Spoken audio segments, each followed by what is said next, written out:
Hello friends, this is me Prateek and you are watching homeopathy with doctor Prateek. देखिए, homeopathic groups के बारे में तो हो गया, मतलब एचएमएम का हमने 20 मार्क्स सारा का सारा कवर कर लिया।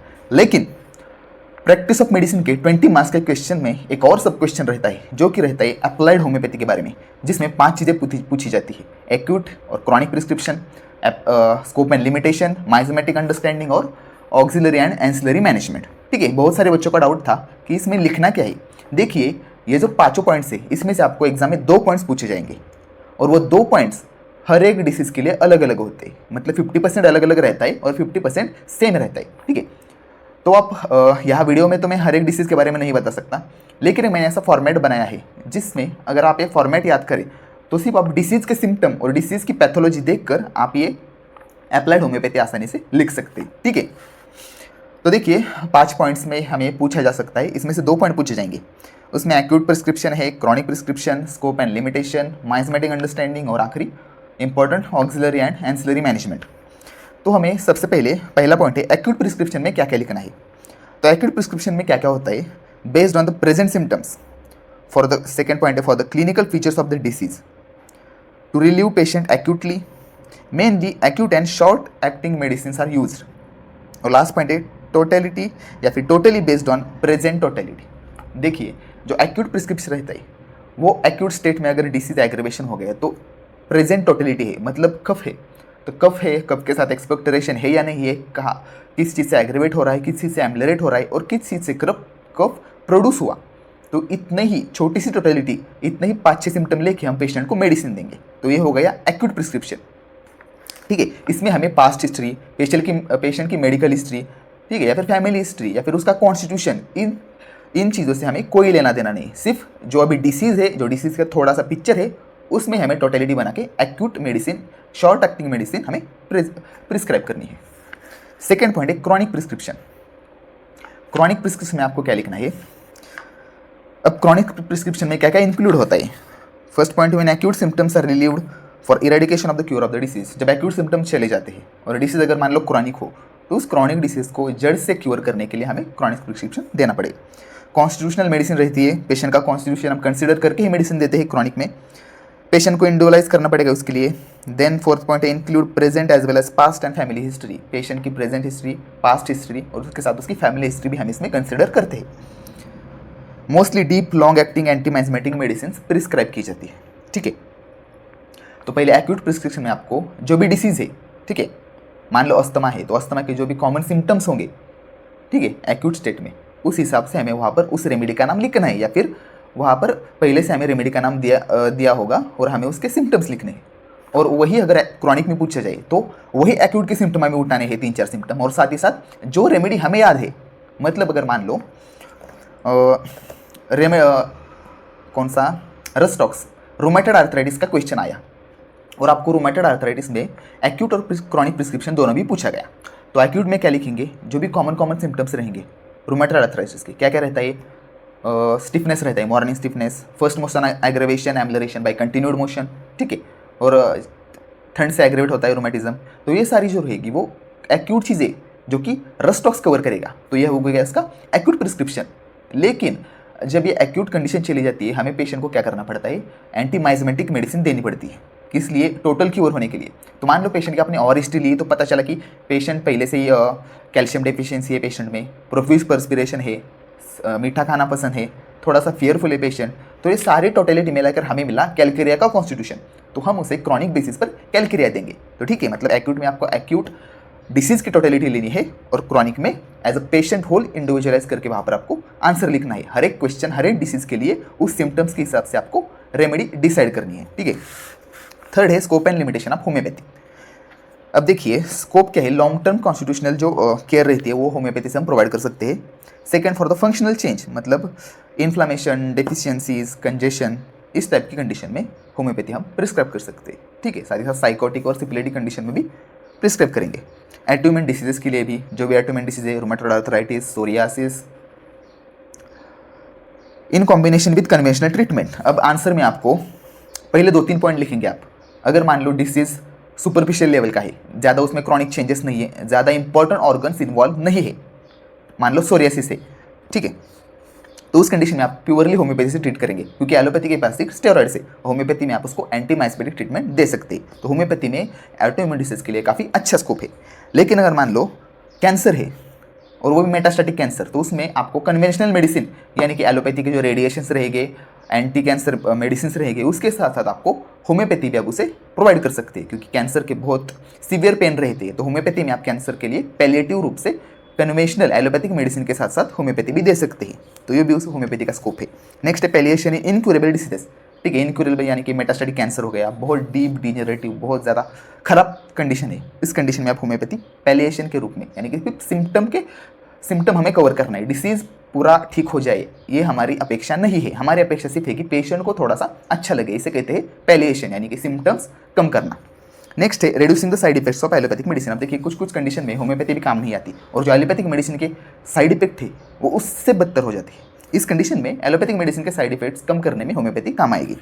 और होलिस्टिक अप्रोच और साथ ही साथ रिहेबिलिटेशन, स्ट्रोक हो गया तो पोस्ट स्ट्रोक रिहेबिलिटेशन में अगर पेशेंट में थोड़ी सी वन साइडेड वीकनेस रह गई, थोड़ा सा स्पीच डिस्टर्बेंस है, तो उस कंडीशन में रिहेबिलिटेशन के समय आप होम्योपैथी दे सकते हैं। ठीक है, जो कॉमन सिम्टम्स है, ये जो कॉमन सेंटेंस है, ये आपको ऐसे के ऐसे स्कोप में लिखना है।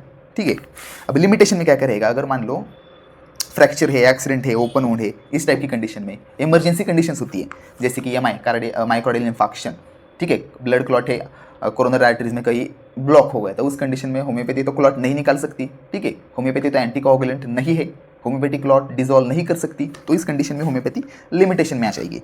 साथ ही एम्बोलिज्म है, स्ट्रोक है, ऐसी जो एक्यूट इमरजेंसी से रहेगी, एस्फेक्सिया है, इस कंडीशन में होम्योपैथी नहीं काम आएगी। इरिवर्सिबल चेंजेस, इनमें भी होम्योपैथी काम नहीं आएगी। मैसिव मेटास्टेटिक कैंसर, इसमें भी, और एस्फेक्सिया। ठीक है, मतलब अगर आपका डिसीज़, आपको एक हार्ट डिसीज़ पूछा गया है, वो डिसीज़ आपको देखना है, अरे कैसा है, अगर बहुत सीवियर है डिसीज़ में, अगर बहुत एक्यूट इमरजेंसीज है, तो वो ज़्यादातर हमें लिमिटेशंस में लिखना है। ठीक है, और सादा फंक्शनल थोड़े थोड़े चेंजेस है, तो वो हम स्कोप में, होम्योपैथी में, उसमें हम स्कोप में ये सारी पॉइंट्स ज़्यादातर लिख पाएंगे। फोर्थ है माइजमेटिक अंडरस्टैंडिंग। अगर आपने ऑर्गेनॉन अच्छी तरह से पढ़ा है तो आपको ये माइजमेटिक अंडरस्टैंड में कोई तकलीफ नहीं आने वाली, लेकिन नहीं पढ़ा है तो अभी ध्यान दीजिए। 4 टाइप्स के माइजम्स रहते हैं, सोरा, साइकोसिस, सिफिलिस, ट्यूबरकुलर। अब ये भी आपको डिसीज में क्या पैथोलॉजी है, डिसीज में सिर्फ इन्फ्लामेशन है या फिर इन्फ्लामेशन के साथ साथ थोड़ा सा ओवर ग्रोथ है या फिर अल्सर से डिस्ट्रक्शन है, ये देख के आपको अंदाजा लगाना है कि ये कौन से माइजम से बिलोंग करता है। अब देखिए डिसीज में क्या क्या रहेगा, तो वो सोरा रहेगा। अगर डिसीज में सिर्फ फंक्शनल चेंज है, सिर्फ इन्फ्लामेशन है, कंजेशन है, हेपेटोमेगाली, स्प्लीनोमेगाली, ठीक है, या फिर मेंटल डिसीज में सिर्फ एंजाइटी, फियर है और इन्फ्लामेटरी स्किन डिसीजेस है, 3 टाइप की कंडीशन में आपको वहाँ पर लिखना है सोरिक माइजम। साइकोसिस आप किसे बोलेंगे, तो साइकोसिस में आपको पता है ओवर ग्रोथ रहती है। ठीक है, तो ट्यूमर्स रहेंगे। अब देखिए अगर कैंसर का ट्यूमर रहा, ठीक है, तो वो साइकोसिफिलिटिक में चला जाएगा। लेकिन सिर्फ ट्यूमर है, फाइब्रॉइड है या फिर फाइब्रो एडेनोमा ऑफ ब्रेस्ट है, तो वो साइकोटिक में रहेगा, क्योंकि कैंसर में डिस्ट्रक्शन होता है, साइकोसिस में डिस्ट्रक्शन नहीं होता। ठीक है, इसीलिए कैंसर में ओवर ग्रोथ के साथ साथ डिस्ट्रक्शन है, इसीलिए वो साइकोटिक प्लस सिफिलिटिक कंडीशन है। ओके, तो सिर्फ बिनाइन ट्यूमर्स, यहाँ पर एक वर्ड ऐड कीजिए, बिनाइन ट्यूमर्स, उसके साथ chronic inflammatory states, tissue induration, ठीक है, एक्सेस सिक्रेशन, बहुत ज़्यादा सिक्रेशन हो रहा है, नेजल सिक्रेशन हो, रेक्टल हो या फिर स्वेट हो, सिर्फ वाट, फाइब्रॉइड, ये दोनों में ओवर ग्रोथ से बिलोंग करते हैं। और मेंटल में क्या रहेगा, मेंटल डिसीजेस अगर हो तो सस्पिशियस, सिक्रेसी और जेलसी, ये कंडीशन। अब साइकोसिस में नैरोइंग भी आती है, जो कि स्पॉन्डिलोसिस रहता है, स्पॉन्डिलाइटिस रहता है, उनमें क्या होता है, नर्व जो स्पाइनल कॉर्ड है वो दब जाती है, तो वो कैनल स्टेनोस हो जाता है। लेकिन वो स्टेनोस क्यों होता है, क्योंकि आजू बाजू का बोन की ओवर ग्रोथ हो गई है, जो स्लिप है, जो डिस्क है वो स्लिप कर गई है, वो भी साइकोटिक कंडीशन है। ठीक है, तो डिसीज में अगर ये कंडीशन प्रेजेंट होगी तो आपको साइकोसिस लिखना है। और अगर मान लो डिसीज में डिस्ट्रक्शन प्रेजेंट है, डिजेनरेशन प्रेजेंट है, अल्सरेशन प्रेजेंट है, ठीक है, तो उस कंडीशन में सिफिलिटिक माइजम वहाँ पर आएगा। इसके साथ ही मेंटल कंडीशन में despair, hopelessness, extreme violence, syphilitic tendency, ये भी आपको वहाँ पर लिखना है। देखिए जो मेजॉरिटी ऑफ द डिसीज है वो मिक्स माइजमेटिक होगी, आपको कोई भी एक सिंगल माइजम वहाँ पर नहीं मिलेगा। जैसे कैंसर का एग्जाम्पल लो, साइकोसिस प्लस सिफिलिस मिलेगा। ठीक है, तो ये मिक्स माइजमेटिक स्टेट कौन कौन सी रहती है, तो psoric plus sycotic, psorosycotic, sycotic plus syphilitic, sycosyphilitic, या फिर और क्या रहेगा, सोरिक प्लस सिफिलिटिक, सोरोसिफिलिटिक, और फोर्थ रहता है सोरोसाइकोटिक सिफिलिटिक। तीनों भी माइजम प्रेजेंट हो सकते हैं। ज़्यादातर 100% डिसीजेस ले लो आप, ठीक है, क्योंकि psora is the cause of 7/8 of all diseases. यानी कोई भी डिसीज आने दो, मेरा ये सेंटेंस आप दिमाग में फिट कर लो, कोई भी डिसीज हो 20 मार्क्स के लिए और माइजमेटिक प्रिस्क्राइबिंग पूछी जाए, ठीक है, तो आपको सबसे पहले देखना है कौन सा माइजोम प्रीडोमिनेंट है, कौन सी पैथोलॉजी है। ओवरग्रोथ होगी तो पहले साइकोटिक लिखना है, बाद में सोरा लिखना है। डिस्ट्रक्शन होगा तो पहले सिपिलिटिक लिखना है, बाद में सोरा लिखना है। यानी सोरा आपको 100% लिखना ही लिखना है, ठीक है। फोर्थ है ट्यूबरकुलर। देखिए ट्यूबरकुलर मतलब सोरा प्लस सिफिलिस। अब सोरा में इन्फ्लामेशन होता है, सिफिलिस में डीजनरेशन डिस्ट्रक्शन होता है। मतलब इन्फ्लामेशन से सिफिलिस डीजनरेशन तक का रास्ता, यानी कि जो बीच का रास्ता है वो है ट्यूबरकुलर। इसमें क्या रहता है, डीजनरेशन। सोरा से डिस्ट्रक्शन के बीच का रास्ता रहता है डीजनरेशन। और ट्यूबरकुलर माइजम में ग्लैंड इन्वॉल्व रहेगी, लिम्फ नोड से लिम्फेडेनाइटिस हो जाता है, या फिर एक्सिलरी लिम्फ नोड रहते हैं, ठीक है, या फिर दूसरे जो ग्लैंड से, कोई भी एंडोक्राइन ग्लैंड हो, एक्सोक्राइन ग्लैंड हो, या फिर थायराइड ग्लैंड हो, किसी भी डिसीज में कोई भी अगर ग्लैंड इन्वॉल्व हो तो आप वहाँ पर ट्यूबरकुलर माइजम लिख सकते हैं आराम से, ठीक है। और साथ ही साथ आपको याद है टीबी में तो ट्यूबरकुलर माइजम रहता ही है। तो टीबी में कैसा केजियस नेक्रोसिस रहता है, जिसके कारण चीजीपस कोल्ड एब्सेस वहाँ पर तैयार हो जाता है। तो ट्यूबरकुलर में ये एब्सेस भी रहता है। और मेन है degeneration, psora to syphilitic journey बीच में रहता है डीजनरेशन। तो ये हो गया माइजमेटिक अंडरस्टैंडिंग। देखिए वीडियो थोड़ा लंबा हो सकता है। देखिए अगर आप ये वीडियो पूरा देखते हैं और ये नोट्स सिर्फ 1-2 बार अच्छे से पढ़ लेते हैं तो आप एग्जाम में किसी भी डिसीज के लिए ये 5 पॉइंट्स आराम से लिख सकते हैं, ठीक है। अब लास्ट पॉइंट बचा है जो कि काफ़ी इंपॉर्टेंट है, auxiliary and ancillary management. Main treatment रहती है जिसमें हम मेडिसिन देते हैं, उसी के साथ साथ ये दोनों सपोर्टिव में आती है। तो पहला है ऑक्सिलरी, इसका मतलब है सपोर्टिव मेजर्स। इसमें क्या क्या आता है, मेन ट्रीटमेंट के साथ साथ ही हमें पेशेंट अगर मेन ट्रीटमेंट के साथ साथ करेगा तो पेशेंट काफ़ी अच्छी तरह से फास्ट रिकवर कर जाएगा। रिकवरी में हेल्प करती है चीज़ें। उसमें क्या क्या है, देखिए अभी आपको ऑक्सिलरी मेजर्स याद रखने की ज़रूरत नहीं है। डिसीज के लिए जो रिस्क फैक्टर रहते हैं, जो कि डाइटरी हो, हैबिट की वजह से हो, एक्सरसाइज या फिर वो भी सब हैबिट में आता है, जिन चीज़ों से डिसीज़ होता है तो आपको ऑक्सिलरी में वही चीज़ों पर ध्यान देना है। जैसे डाइट, अच्छी डाइट लेनी है, habit, smoking, alcohol, drug prevent करने हैं, एक्सरसाइज करनी है, सेडेंटरी लाइफस्टाइल नहीं जीनी, साथ ही साथ हाइजीन मेंटेन करके एडिक्वेट रेस्ट लेना है। तो ये सारी चीज़ें आपके ट्रीटमेंट में काफ़ी ज़्यादा इंप्रूवमेंट लाएगी, ट्रीटमेंट काफ़ी फास्टर होगी। तो ये सारा हो गया ऑक्सिलरी में, ठीक है। अब एंसिलरी में क्या लिखना है, ऑक्सिलरी में ये सारी हमारे डाइटरी, हैबिटरी, बाकी सारी चीज़ें रहेगी। लेकिन एंसिलरी में आपको ट्रीटमेंट के साथ साथ जो बाकी मेडिकल लाइन ऑफ चीज़ें प्रोवाइड की जाती है। तो इसमें 3 चीज़ें रहती है, डायग्नोस्टिक, थेरापेटिक और कस्टडियल। डायग्नोस्टिक में ट्रीटमेंट के साथ साथ आपका एक्सरे हो सकता है, डायग्नोसिस के लिए ब्लड टेस्ट हो सकते हैं, स्कैन्स हो सकते हैं, अल्ट्रासोनोग्राफी या फिर MRI, CT स्कैन। इन स्कैन से आपके ट्रीटमेंट का प्रोग्नोसिस आपको पता चलेगा, इसलिए ये भी सपोर्टिव में आते हैं डायग्नोस्टिक। सेकेंड है थेरापेटिक, मेन ट्रीटमेंट है ड्रग, उसके साथ साथ आपको स्पीच थेरेपी, ठीक है, स्पेसिफिक डिसीजेस में स्पीच थेरेपी, रिहेबिलिटेशन, फिजियोथेरेपी और काउंसिलिंग। ये जो एडिशनल मेडिकल चीज़ें हैं ये सारी की सारी एंसिलरी में आती है। और थर्ड पॉइंट है कस्टडियल, मतलब आपको नर्सिंग केयर मिलनी चाहिए या नहीं, आपके डिसीज के हिसाब से नर्सिंग केयर आपको प्रोवाइड करनी चाहिए या नहीं। इसके साथ साथ होम हेल्थ केयर हो, आप घर पर ही ठीक हो जाएगी या फिर हॉस्पिटल में आपको जाना पड़ेगा, हॉस्पिटल केयर, ये सारी आएगी कस्टडियल पॉइंट के अंदर।